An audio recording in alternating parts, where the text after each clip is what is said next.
నమస్కారం అండి. This is hashtag U. కొండమల్లేపల్లిలో రూపారెడ్డి నాగార్జున స్కూల్ ప్రిన్సిపల్ అతి దారుణంగా 27 సార్లు కత్తిపోటుకు గురై చనిపోయారు. ఇది సంచలనంగా మారిన కేస్. ఈ కేసు గడిచి 48 గంటలైంది ఇప్పటికి ఆవిడని హత్య చేసి. కానీ ఇప్పటిదాకా నిందితుడు ఎవడు, హత్య చేసిన వాడు ఎవడన్న విషయం ఇప్పటిదాకా బయటకు రాలేదు. Very interesting point in this case is Rupa Reddy mobile phone కూడా మిస్సింగ్ లో ఉంది. ఇది చాలా అసాధారణం. అంటే ఒక ప్రాపర్ ప్లానింగ్ లో జరిగిన ఒక కేసు. నేపథ్యంలోకి వెళ్తే మీకు చాలా ఈజీగా అర్థమయ్యేటట్టు చెప్తాను. రూపారెడ్డి అలాగే రాజేందర్ రెడ్డి దంపతులకి ఒక కుమారుడు ఉన్నాడు. ఆ కుమారుడు హైదరాబాద్ లో ఇంజనీరింగ్ చదువుతున్నాడు. సో వీళ్ళు హైదరాబాద్ నగర్ శివారులో కూడా వీళ్ళకి ఒక ఇల్లు ఉంది. ఆ ఇంట్లో ఆ కుమారుడిని ఉంచి చదివిస్తున్నారు. కానీ వీళ్ళు మాత్రం ఇక్కడ మనం చూసుకుంటే కొండమల్లేపల్లిలో మాత్రం నాగార్జున స్కూల్లో ఆవిడ పనిచేస్తుంది. హస్బెండ్ రాజేందర్ రెడ్డి కూడా అక్కడే ఉంటాడు. మొన్న శనివారం, ఆదివారం, సోమవారం బోనాల సందర్భంగా సెలవులు వచ్చినాయి అందరికి. ఈ విషయం గుర్తుంటుంది అందరికి. సో కుమారుడితో టైం స్పెండ్ చేద్దాము, చాలా రోజులు వచ్చినాయి కదా అని చెప్పి హైదరాబాద్కి వచ్చారు ఈ కపుల్ ఇద్దరు. ఎవరు? రాజేందర్ రెడ్డి, దాని తర్వాత రూపారెడ్డి గారు. అందరూ ఇక్కడ హైదరాబాద్ వచ్చి కుమారుడితో ఉంటే మంగళవారం ఉదయాన్నే రాజేందర్ రెడ్డి వేరే పనులు ఉన్నాయని హైదరాబాద్లోనే ఉండిపోయాడు. కానీ రూపారెడ్డి గారు మాత్రం స్కూల్ ఉంది, నేను అర్జెంట్గా అటెండ్ అవ్వాలి కదా, ఆబ్వియస్లీ ఆవిడ ప్రిన్సిపల్ కదా అని ఆవిడ కొండమల్లేపల్లికి వచ్చారు. వస్తా ఆవిడ సాయంకాలం 5:30కి ఇంటికి స్నేహితులు వస్తున్నారు. ఆ స్నేహితులు నేను కలవాలని 5:30కే ఇంటికి బయలుదేరిపోయారు స్కూల్ నుంచి. ఇది క్లియర్గా గుర్తుపెట్టుకుని 5:30కి వెళ్ళిపోయేటప్పుడు స్నేహితులు వస్తున్నారని చెప్పారు. కానీ ఈ స్నేహితులు వస్తున్నట్టు వాళ్ళ హస్బెండ్కి తెలుసా? కనీసం ఈ స్నేహితులు వాళ్ళ హస్బెండ్కి పరిచయం ఉందా?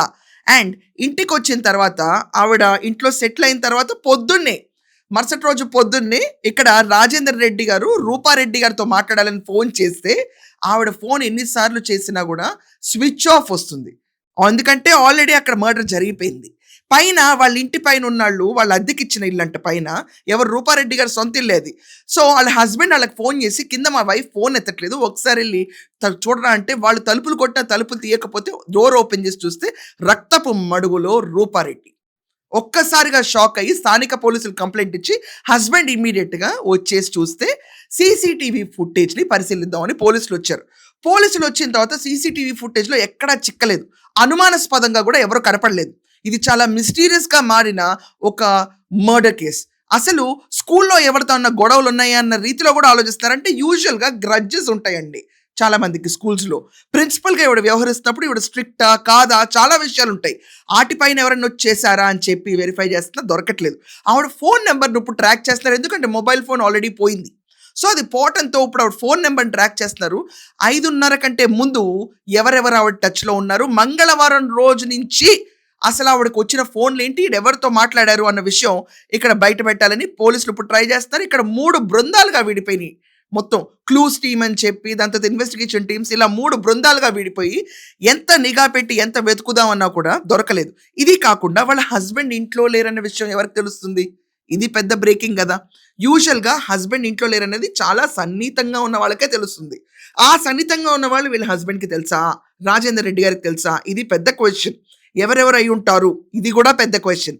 ఇది కాకుండా కుటుంబాల్లోనే ఎవరన్నా చేశారా ఈ హత్య అన్న విషయం కూడా లోపల నాంతుంది. కానీ ఇక్కడ పోలీసులు అంటుంది మాత్రం లేదు, ఇక్కడ ఎవరో బయట ఫ్రెండ్స్ గా రూపేణ వచ్చి వాళ్లే చంపుంటారు, కుటుంబ రీత్యా కాదు అంటున్నారు.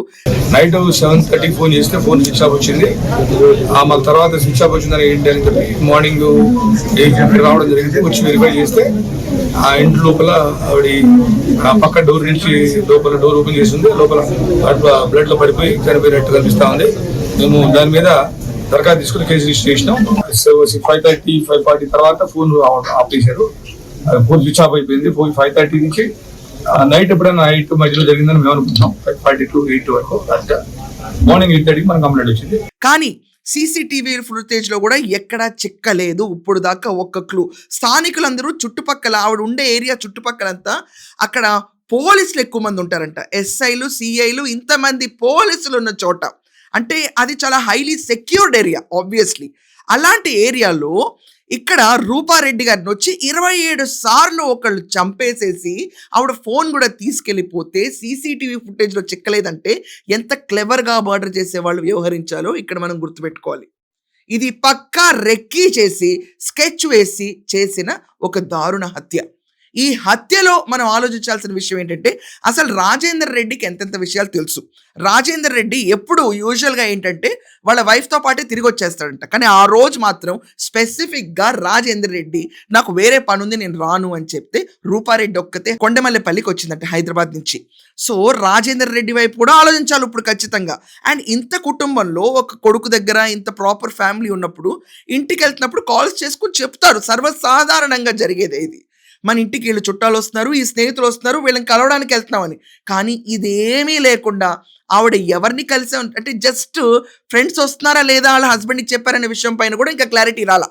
ఇది మొత్తం ఒక కుక్డప్ అయిపోయి అది కూడా పోలీసులు హెవీగా ఉన్న ఏరియాలో ఇలాంటివి జరిగిందంటే మోస్ట్ షాకింగ్ ఎవర్. 27 సార్లు పోలీసులు ఉంటే కనీసం అరుపులు వినిపించలేదు, నిఘా పర్ఫెక్ట్గా చేసి సీసీటీవీకి చిక్కలేదు, ఆవిడ మొబైల్ తీసుకెళ్ళిపోయారు.